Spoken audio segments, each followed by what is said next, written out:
did was play defense, and I'm hoping that the council with the new mayor will be able to settle down and really articulate what their job is, find some initiatives that they can all agree on, and then go play a little bit of offense and get some things done from their perspective versus just playing defense.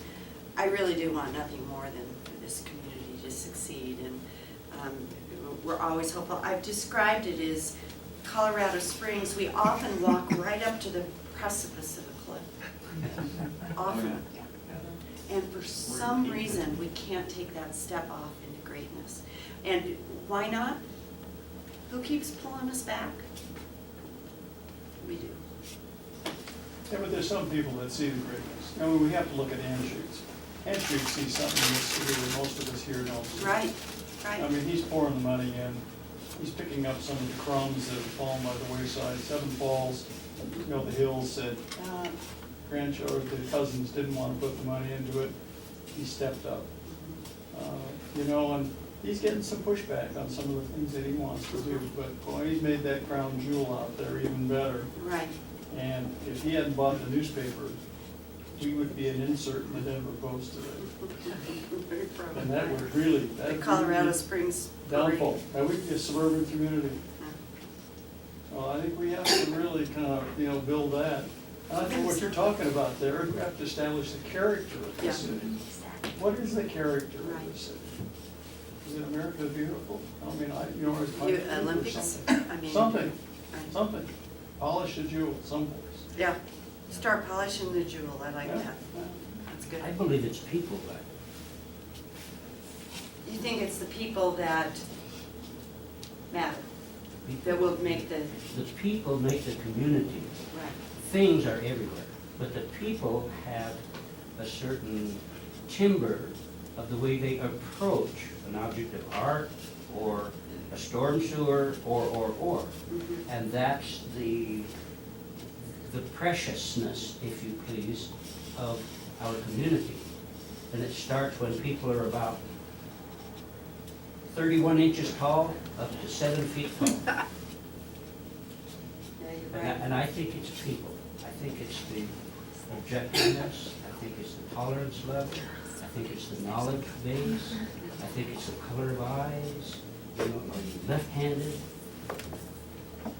Just, it's us. It's us. It is us. Yeah, we all need to start pulling in the same direction. I have a sort of a visual of a train with horses, and our horses, we've got one on the front, one on the back, one on each side, all, you know, whipping them to go, and that's part of the problem is we're not all pulling in the same direction. That's what leadership is about, and hopefully we'll begin to get some of that will help us do just that. I think Paula had a question. I don't mean to put you on the spot. We have two But- fine people who are in the final race for mayor. Oh, you don't think I would say, do you? I'm not asking you to say. I'm just wondering if you could enlighten us with some differences or similarities that you see between the candidates. Okay, then this will give it away, I guess. So what does it matter? What does it matter? I think we have two excellent candidates. Talk to anybody in town that knows the two of them, and they will tell you that we're going to be in good shape regardless of who wins. I think it sort of depends on the direction for the city and sort of that hope of where we go. I think one is much more status quo than the other. And I think one, business as usual, pretty much, which is okay. And it will, I think we'll still move forward under that, because I expect things to be much more settled. We've had 4 years now, and I think council and I think the mayor, everybody's prepared to work hard together. I do think one is a little more status quo. I think the other has proven a belief in this whole citizen engagement is how you get things done and how you accomplish things, and much more open to innovation and vision. And that's my personal opinion. It's nothing more than that. And I think as a community, we can sort of choose which way we want. So I said it without saying it. Very good, thank you. Great politics. Right, she's learned something. Yeah. I wanted to ask you a question. The Parks Board, we did an initiative, we passed it, I think it was 9-0. That's 9 board members. And we looked at doing a moratorium for 3 years downtown development. And I mean, as far as units being built. And when it got to city council, it got voted out. And apparently the city council at the time, this was last year, wanted to make it a moratorium for the entire city. Well, it just impeded everything. But We have when you build, whether it's out east or wherever in the city you build a new development, part of your cost as a developer is you have to pay park fees. And we do that so that they help to pay for parks around the city. And the thought is primarily for out, as you're growing and expanding, you want to have money to build those parks. And that's what it was designed for. So new developments out on the north or east part of town pay significant fees to build the parks in their neighborhood. Well, we had 2 development programs or projects. One of them is called Blue Dot. It's over in North Nevada, and there was another one over by the PBS building on Castilla, who came to us and asked council to waive those park fees for these development within the city proper, within the heart of the city.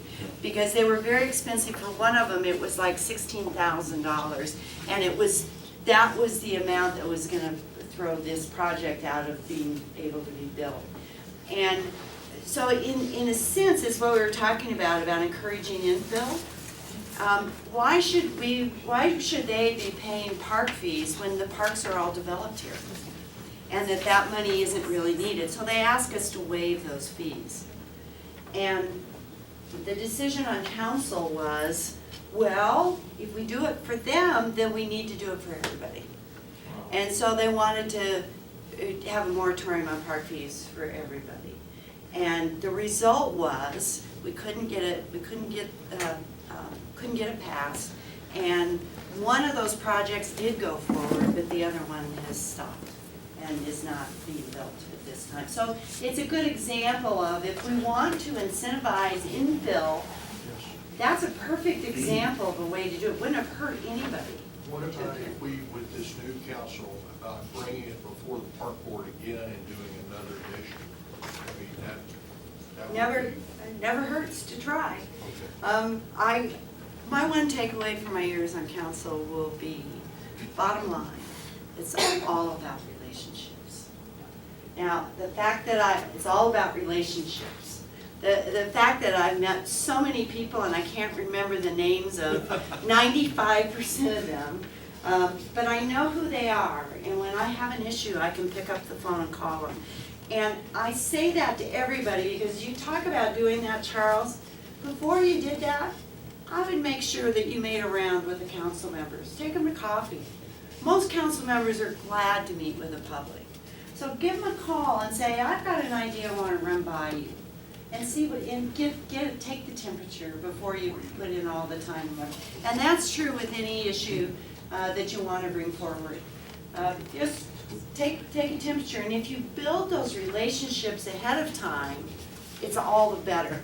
Because then you can just pick up the phone and call. And oftentimes all it takes is a phone call. And you'll be pleasantly surprised how responsive council will be. Almost, not all, but almost to a person, people are more than glad to meet you for a cup of coffee. We won't ask you to tell us the exceptions. No, I won't. Now, I can do descriptions like I did the other.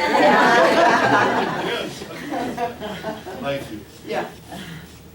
Yes, sir. I'd like to hear your opinions and thoughts on the City for Champions. Well, I think it was an example of one of those out-of-the-box innovative ideas that came forward, and the city's first response was, again, not no, but hell no.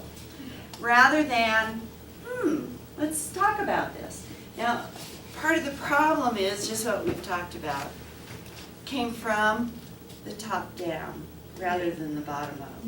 And I'll tell you, if you want those kinds of projects to work, you start at the bottom and work with people, and before you know it, you've got some consensus. These came directly from the top down, and people weren't very responsive. I think 3 of the 4 projects are terrific. You know, the Visitor Center, the Olympic Museum, and the work up at UCCS. I think our city will benefit from all of those. The one that's in question is the stadium, and the truth is that we've been waiting over a year now, and we still don't have a plan for the stadium. I keep saying to them, and whoever them is, I keep saying, well, they say they're working on it, and I say, well, who is they? Because there's not anybody you can call and say, hey, how's it coming? So we're waiting with bated breath as a community for the plan. And until we see it, and we see the financial part of it, and we know what it's gonna cost, what it's gonna look like, if we as a community can benefit from it, it's very difficult to take a stand on it. But like only Colorado Springs, our first response out of the gate is no. Rather, I say, let's wait, let's give them some time. They will get us a plan here soon, and then we can start having conversations about it. Anytime a project is top down versus bottom up though, it just doesn't get out of the gate very well. Well, and that's a huge plan too. It's a big plan. Huge. It's a big plan. It's a big plan. Well, and then it has taxes related to it. The first thing that happens is it's gonna raise our taxes. So yeah, immediately we're all And worked that's up about always the death knell. You know, the interesting thing about that is how those urban renewal kind of taxes work is it only takes taxes that are created by the project. So our established tax base stays the same. The taxes we've always gotten, we get. But when the new project comes in, let's take the Olympic Museum, and you put it down in that area, then they're gonna be generating more taxes. They're gonna be selling items and generating revenue. And it's the difference between what that area currently generates and what the museum would generate is the piece that would go to support the project, to build it. So as a community, we're not really losing anything that we would have had anyway. Without the project, we wouldn't have that additional money anyway. But it doesn't matter, it has the word taxes. I know. We don't understand anything beyond that. Yeah, I know.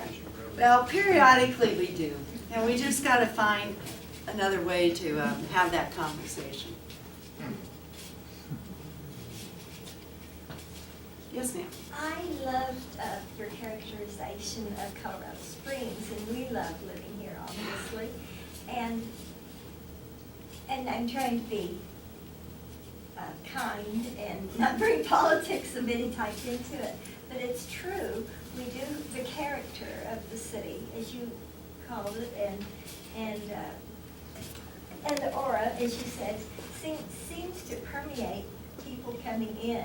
And those that do come in feel, as they had said some time ago in that Wall Street Journal article, it was so bad about it being a white bread, non-yielding conservative. Living in Colorado Springs was like living in a loaf of white bread, Wonder Bread. Exactly. It was like living in a loaf of Wonder Bread. I had Meaning friends there from was all very over little shipping diversity. copies of the article. Yeah, I think I might still have a copy or two of that one. That one was very interesting.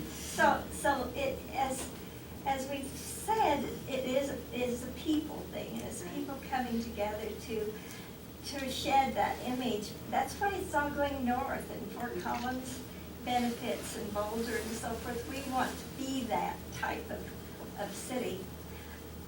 I love the characterization of what we could be. It's how can we get there? I wouldn't have done this for 8 years if I didn't believe we can get there. I do believe that there is a heart and a core of our city that is just like me, just like you, who wants so much for Colorado Springs. But what we've allowed is we've allowed the voices on the extreme, a small number of voices on the extreme, to actually drive the direction of our city. And so we have to know that there's others like us And that and I believe it's the majority of us. And we need to find ways to, once again, capture their attention and imagination. It will happen. What's a wonderful conversation. I think part of the difficulty is that there's a great disconnect between a large portion of the community in terms of what this city really is and what its potential is. But the is part is misunderstood. We don't know that this is a big city, and we don't act that way. The city council is afraid to make a decision because they're thinking about 6 parks, not 50. And you need to have leadership to make those decisions. How do we get those leaders? You were one, Well, Still I think or are. I think we're hopeful that the new council will see some more of that. I'm a big believer, and after my years of working